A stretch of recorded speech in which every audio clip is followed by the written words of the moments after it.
actually remember. I'm sorry. Not because I haven't heard good ones, but because facts, they tend to fade. Information fades. Even good ideas, well organized and clearly delivered, they end up fading. You walk out of the sanctuary, you shake the pastor's hand, and then by Tuesday, you probably forgot everything that the sermon was actually about. But some that you never do forget. There's some you never forget. For me, I remember my last sermon that I was given when I was at the seminary. It was during the graduation ceremony. It was an Old Testament professor. His name was David Adams. Very soft-spoken, quiet guy. Occasionally, I hope you won't do what I did in his classes in the middle of the sermon and just slowly start to. But no, whenever he entered the pulpit, though, it's like a different man just kind of showed up. Like that man had a way to make the English language just sing. And one thing that he did in his message, which was about the humility that we should all have as young pastors going out, is that he demonstrated just how unworthy of a Christian he was. So, toward the end of his sermon, he slowly took off his stole. This is the white yoke that pastors wear. We wear them at the early service. He took off his alb. This is the long dress that we wear as well. And he took his big pectoral cross, which was made out of silver, and threw it on the stone steps of the chancel. This was an illustration to show just how unworthy he was to be able to go and proclaim the good news of Jesus to other people. But he didn't stay there. Because Christ gave him the righteousness that he needed to be able to go and to share the good news with others, he was worthy to take up the cross, to put on the alb, put on the stole, and to proclaim the good news of Jesus to those who are around him. It's not about us, but it's entirely about Christ working through us. Now, I just told you a truth in the form of a story, and I'm willing to bet that it stuck better than if I just laid the fact out plain. This is because at our core, we are not fact-processing creatures. No, you and I are story-shaped creatures. Every culture, every civilization, every family is organized not around data, but around narrative. Around a story that answers the questions that matter most. Questions like, who are we? Why is there suffering that exists in the world? Where did we come from? Where are we going? We don't just tell stories. You and I, we live inside them, and those stories live inside us as well. They form us quietly, sometimes without even asking us permission, and we rarely notice it happening. Every worldview, every religion, philosophy, every cultural movement is offering you a story. Islam offers a story. Buddhism offers a story. Our secular world out there today offers us a story. But each of these different religions have an account of what's wrong with the world and how to fix it. Now, some of these stories are serious. Some of them have shaped civilizations, but they are not just limited to religions. When I think about good stories, I think about myself when I was 11 years old and the first Iron Man came out. I think about the Avengers, actually. But a generation of people, they were all going to movie theaters, watching these heroes rise and fall, create great deeds, and offer great sacrifices. And I think to culminate it all, it was in Endgame that Tony Stark chose to snap his fingers, simultaneously ending the darkness that plagued the world at that point and also ending his own life. But there was something deeper there when that happened, that moment, that picture of sacrifice, of offering yourself to the help of something greater than yourself. It struck a chord with all of us. I think it's a memorable moment in cinema. Just because it touches on something deeper, sacrifice, all of that stuff. It's inherent to who we are as Christians. There's a truth to it. But that being said, Avengers would make a very strange religion because at the end of the day, the credits roll, we go out of the theater, and, well, we continue on with our lives. Put another way, good stories end. Everything stories don't. then there are also these stories that have higher stakes. The two disciples on the road to Emmaus had a story, a compelling one. They had a God who parted the Red Sea, was able to make empires rise and fall as if they were chaff. And this people, the Jewish nation, had lived under occupation for centuries before this. And they were dreaming of a day where a king would arise from the line of David and come and kick out the Roman oppressors and finally establish this Jewish nation. God would give the nation of Israel back to Israel. And while riding in on a donkey 5 days before Good Friday, the crowd went wild. Palms were waving, hosannas were going, "Blessed is he who comes in the name of the Lord." This was the moment, the right man, the right week, the right story. And then Friday happened. We had hoped, they said. We had hoped that he was the one who would redeem Israel. They had the right God, but they had the wrong story. And this happens to the best of us, fitting God into the narrative that we've already chosen rather than letting him tell us the story that he's written. There's a more dangerous version of the story, too. Sometimes it comes from people who have heard all the right things, heard the story correctly, and somehow, somewhere along the way, it went cold. And this is because we made the story boring. I know something about that. Now, I grew up in the church. I knew all the stories. I could tell you details about David and Goliath. I loved that story as a kid. I could tell you all about Jesus' miracles, the Red Sea crossing, all of it. I'd heard them so many times that I had heard them too many times. I didn't hear them anymore.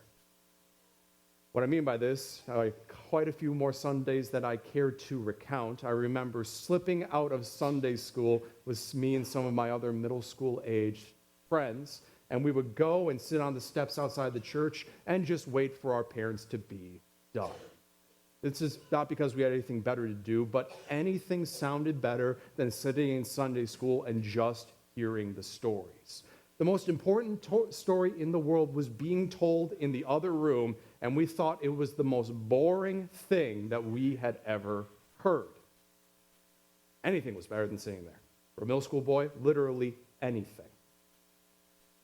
Sad thing is, I don't think all of us found our way back into that room. I did, thankfully, through my parents, and my pastor worked hard on me, and it took me a long time. But some of those kids that were on the steps with me in those times, I know them. The only time they come to church now is occasionally for a family funeral, something like that. These guys didn't reject the faith. It's just they never found it alive. That might be the dangerous story. The most dangerous story. Not a rival from the outside, but a hollowed out version of the story from within. So the question is not whether or not you and I have a story. We do. The question is whether or not your story you're living in is big enough, true enough, and alive enough. Whether or not it can just hold the good parts, like the victories, the blessings, the answered prayers, but also the bad stuff.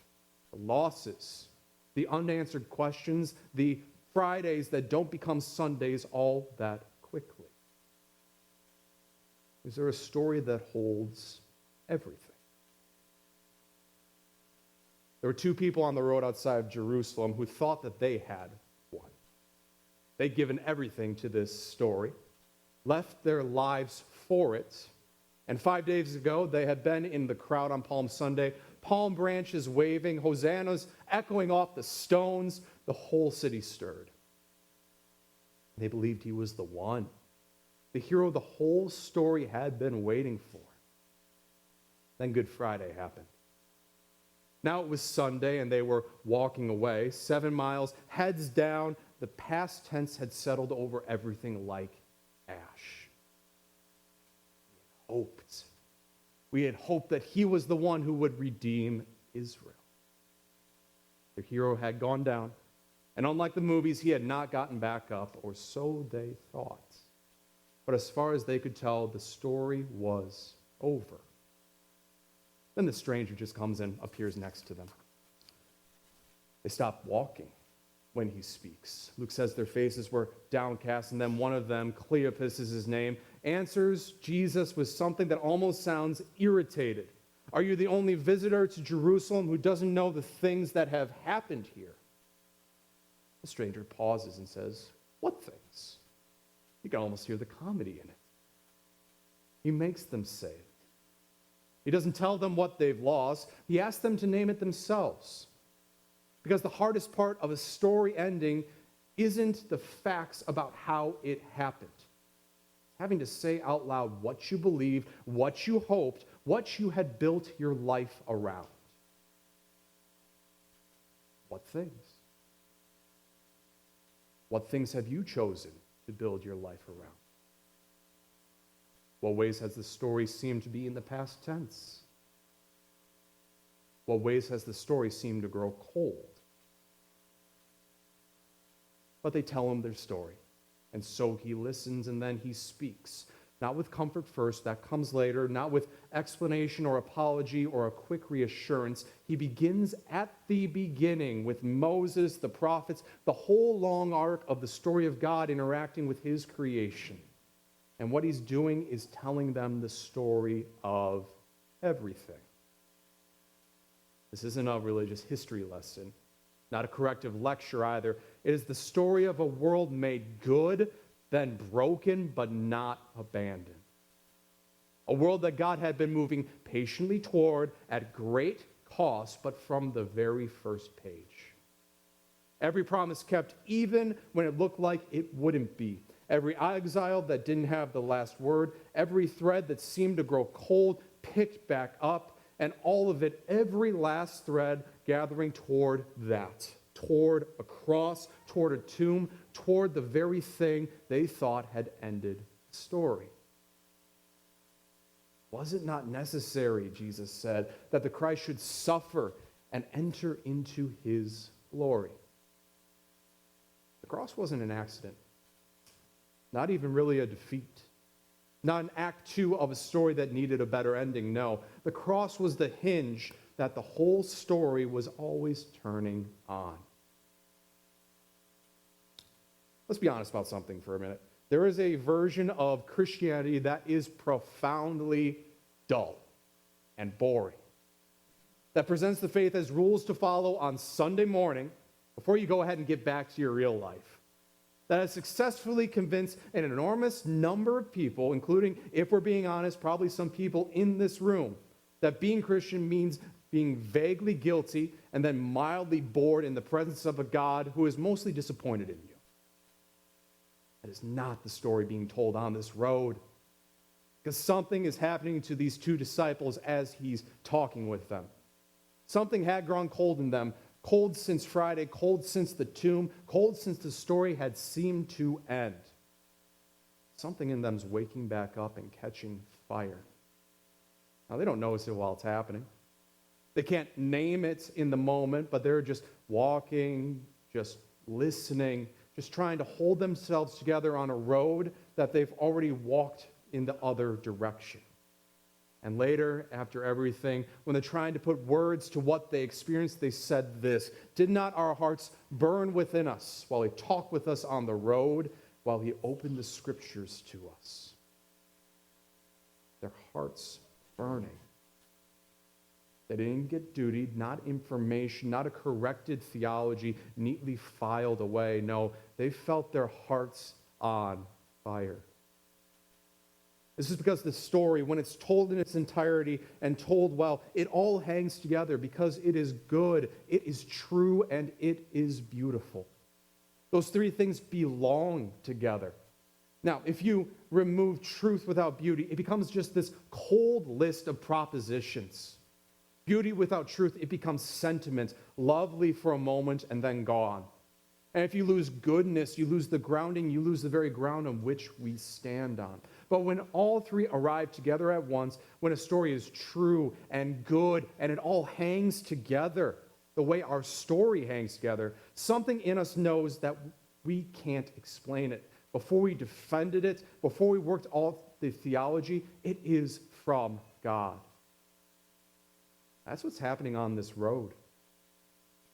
Jesus was narrating a story in which nothing was wasted, every promise kept, every exile redeemed, every thread picked back up and woven into something greater. Cross is not a loose end, but the hinge that everything stands on. The whole arc from the very first page to the very road to that very evening is coherent. Beautiful in the way that only true things can be beautiful. The world will offer you other stories. Stories that explain some things, but not all things. Stories that are too small to hold your grief, your doubt, your death, your hope all together all at once. Stories that leave threads hanging, that can't account for the darkness in the world, that require you to look away from the parts that just don't quite fit in. The story that we have, the story of God interacting with his creation, does not look away from anything. It takes the very worst thing, a crucified God, and makes that the thing that's at the center. And it still hangs together, it's still true, it's still good, and yes, it is beautiful. And their hearts knew it on the road even before their eyes were opened at the table. They still didn't recognize him in all of this. But they reach the village as the day is ending, and they do what any of us do when in the presence of something holy. We urge it to stay, to linger. They ask this storyteller to linger, to stay with us. It is nearly evening, and the day is far spent. So he reclines at table with them, and then this is where everything turns. He takes the bread, he gives thanks, and breaks it. Their eyes are opened. After 7 miles of walking, Moses, through all the prophets, probably the greatest sermon ever told, the story of everything laid bare for them to understand. But then it came to here at a table in a gesture. These same hands, the same giving of thanks, the same breaking, the same Jesus who took bread in an upper room on the night he was betrayed, who took it knowing what was coming, who gave thanks anyway, who broke it and said, "This is my body given for you." Those same hands broke bread at the table in Emmaus, and two people who had walked 7 miles in the wrong direction finally saw who had been with them the whole time. And then Jesus vanishes. Sounds like a loss when you hear it at first. But don't forget what happens next. Those two didn't stay in Emmaus. No, they didn't sit at the table and grieve that he's gone. No, from that very hour, Luke says, they got up, ran back in the dark 7 miles the way they came, running back to Jerusalem to the others who were lost, continuing the story on. They didn't need to stay visible. He told them where he'd be. That brings us to this morning, actually. We're here not out of obligation, not out of habit, not because Sunday is what you do or where you go. No, we're here because Jesus keeps showing up at tables. The Apostle Paul said it like this. He had been passing on what he received on the night that he was betrayed. Jesus took bread, and when he had given thanks, he broke it. Put another way, the same gesture passed from the upper room to Emmaus to where you and I are gathered even still today. But as often as we eat this bread and drink this cup, we proclaim the Lord's death until he comes again. Jesus isn't just the teller of the story. He is the one that puts himself into it, literally, physically into each and every one of you. It's what this table's for. Through ordinary bread and wine, the Son of God comes into you. His body and blood present in, with, and under the bread and wine, not as symbol, not as memory, but as the real and living Christ given for you. When you receive this meal, a piece of your Savior becomes a part of you, and he puts himself into your story. And it's quite a story. That's why we do this, because Jesus commands it. Do this in remembrance of me. And two, we actually believe the words that he's saying. The story of everything, it doesn't just get told here, it is given. The hero of the story enters through you in the most ordinary things in the world, in bread and wine, and not just he's brought into our story, but you and I are brought into his story. And his story is quite a story. When you're on the road and the story seems like it's over, take heart. His story includes the incarnation. God entered the story, and he didn't watch it from the outside. When you sin, no matter how drastic, take heart. His story included the crucifixion. The cross was the hinge the whole story turned on. Put another way, your sin is not the last word. And when your story comes to a close and death draws near, take heart. His story includes the resurrection. The empty tomb is not the end of the story. It never was. Some of you guys are going to be receiving communion for the first time here today, but you're not doing anything new, believe it or not, because you're stepping into something timeless and global. Something that's been happening every evening since Emmaus, in every place where his people have gathered and heard his word and received his body and blood.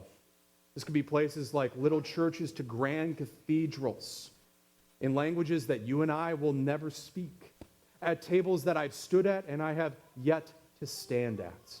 The same story, the same bread, the very same Jesus. We don't have to have it all figured out. The disciples on the road sure didn't. Their theology was a mess. Their grief was real. They were walking the wrong direction when Jesus found them. And they recognized him in the breaking of the bread. He will do the same for you. He already is. You and I didn't choose to be story-shaped. We were created to be. And here you are living inside a story.